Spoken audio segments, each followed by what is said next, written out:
page-turners, and welcome back to the channel. I'm Matthew, the man with a hat who reads. And it's time to look back at the month that was. This is the August 2023 wrap-up.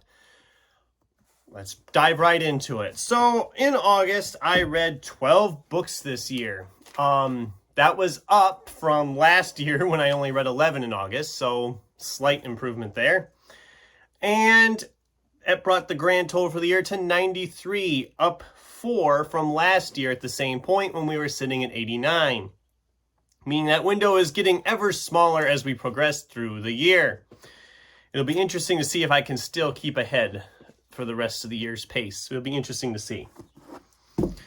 Books I didn't get to in August. There was 2 of them. One was Book of Colleen, which I'm working on in September here because it is technically sci-fi. It was started. And then Nova Jacobs, The Last Equation of Isaac Severy. I didn't get to this yet. As I've said before, I don't know a lot of what this is other than it has to do with a math equation and whatever.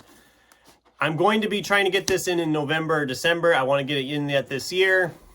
I'm still trying to kind of figure out November and December's TBRs. I'm essentially going to be using those months to catch up on anything I still want to get read this year.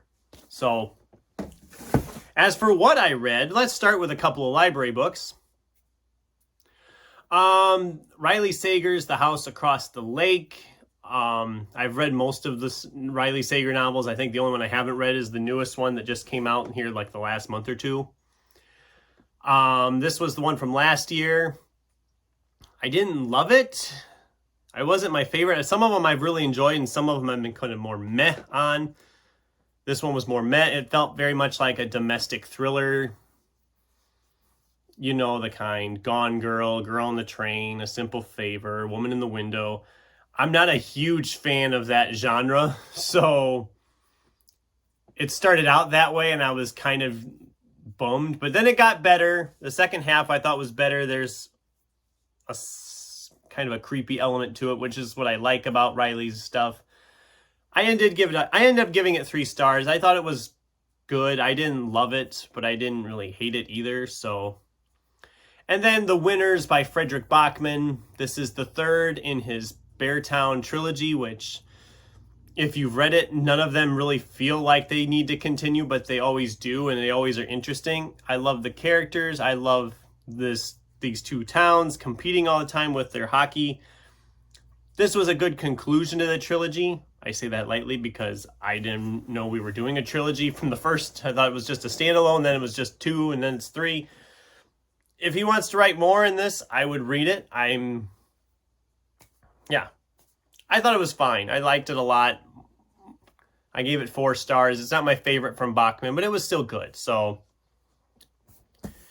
now to talk about the stuff of my own, because some of these I'm going to talk about were disappointments. But we'll start off with New York 2140 from Kim Stanley Robinson. This was, of course, my Indigo from my Rainbow TBR of July.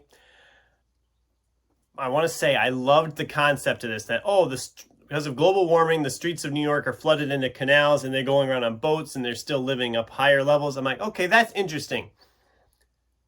The problem is that's it. That's the interesting thing, is the concepts. The characters, none of them seem much. There's 8 different points of view we're following throughout this, I believe it is. It kind of jumps around a lot. I didn't care about any of these characters. They all sound the same. They don't really have anything that makes them unique, really. And it's a thick, thick book. It has no reason to be this thick. I think it would have worked better, instead of jumping around from points of view, to just use this setting and then tell 8 different like short stories or novellas in this book. I think that would have worked better because we would have kind of been able to get a better original voices from them. But jumping around, it's hard to keep track of who's who, and I just didn't. In the end, I didn't care. I gave it 3 stars because I loved that concept and I liked some things, but a lot of it I just didn't like. Then we read M.R. Carey's The Book of Colleen. This is the 1st in his Rampart trilogy. I really enjoyed this. I liked the world building. I liked the characters. And it was a really good start to the trilogy. I'm not going to go too much into that because I'm going to be doing a review of the whole trilogy once I finish the third book here in September. So I'll go into more detail on this stuff then. Then Leon Ross's Papa Show, the last book of my Rainbow TBR. And if you've seen the video, you know that I did something I don't often do anymore, and that was I DNF'd this. I just could not connect to it. It wasn't clicking with me, and I had enough other stuff I want to read that I gave up on it. And I know that's a rare thing for me. Knowing me, I won't DNF a book now for quite a while, but I struggled so much with this, and I finally just gave up on it. I just couldn't do it. Then we have James Rollins' Kingdom of Bones. I hadn't read anything from James Rollins in a while. This is the 14th? 16th? Oh, let's see. 1, 2, 3, 4, 5, 6, 7, 8, 9, 10, 11, 12. 16th book in his Sigma Force series. I love this series. I've loved it from day one when I picked it up. I think I started with Map of Bones back in the day. Love this series. It's like getting together with old friends. I didn't care for some of the stuff happening whenever we kind of sidelined from our main characters from the series. I was just kind of like, okay, let's get back to the action and stuff. That's what I read these for. Overall, I did give it 4 stars. I did really enjoy it because I do love the characters. I love the adventures. I love the science of it all. I think they're just fun. They're just fun books. Then I got my good cry in with Toshikazu Kawaguchi's Tales from the Cafe. This is the sequel to Before the Coffee Gets Cold. Once again, it packs an emotional punch. It's, again, 4 chapters, 4 stories, as it were, about these characters using this cafe to travel through time. And a couple of them, just like in the first one, hit you right in the feels. And it was just as good as that one. I gave it 5 stars. I'm excited to pick up book 3. I love the world. I love the cafe. I love the world and everything that's being developed there. Then we had a reread. This was Neil Gaiman's Fragile Things. As I said, I've been rereading his short fiction collections this year as well. I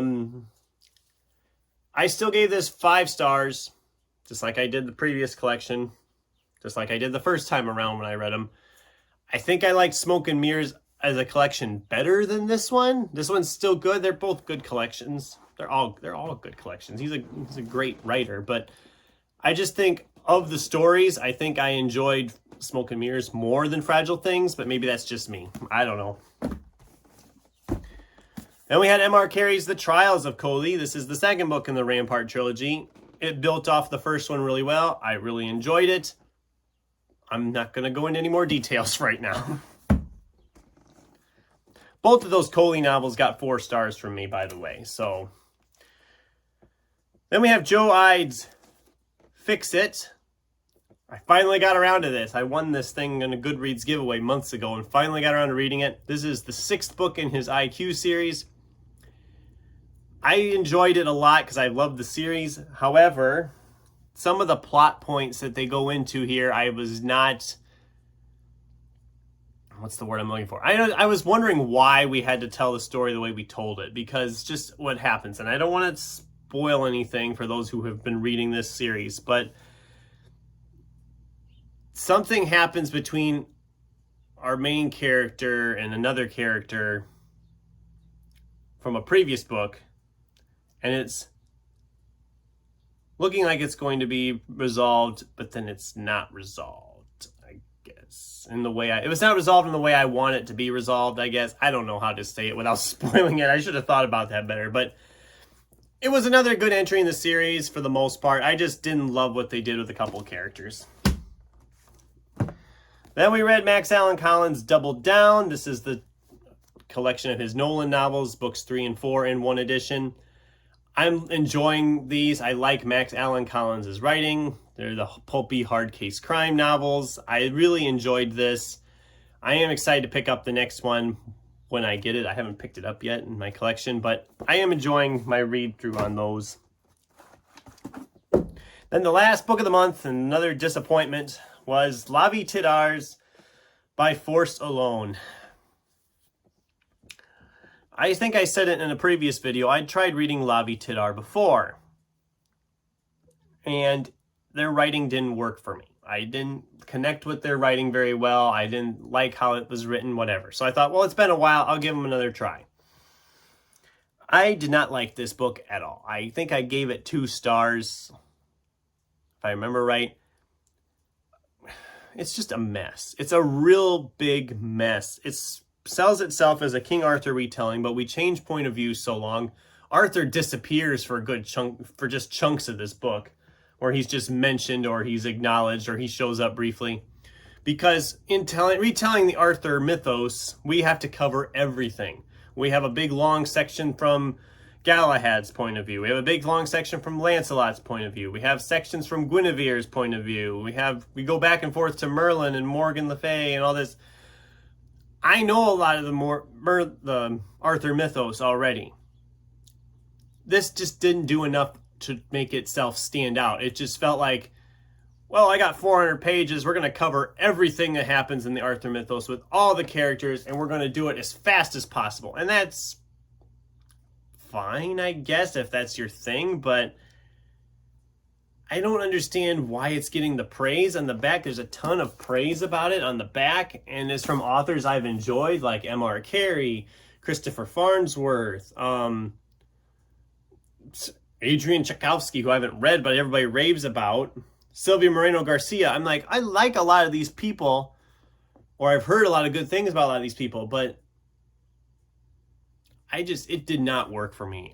Maybe it's just me. I'm sure if you're a fan of the Arthur mythos, you might enjoy it more than I did. I am not I know the stories, and that's enough for me. As far as I'm concerned, Merlin as portrayed by Sam Neill in the miniseries is like the ideal. I loved that miniseries, and I'll stand by that one. This book just didn't do it for me. And it ends so abruptly, and it's just like, okay, that's it, I guess. But that was my reading month for August. I had some good ones, and I had some disappointments in there, but that's whatever. And as for my favorite book of the month, my August book of the month, I guess I have to say Tales from the Cafe. And there goes the stack. I have to say Tales from the Cafe because that was a 5-star, and I did really enjoy that world. So, what was your guys' picks for August? What was your favorite book of the month in August? I'd love to hear from you in the comments down below. Thanks for watching, and until next time, keep turning pages.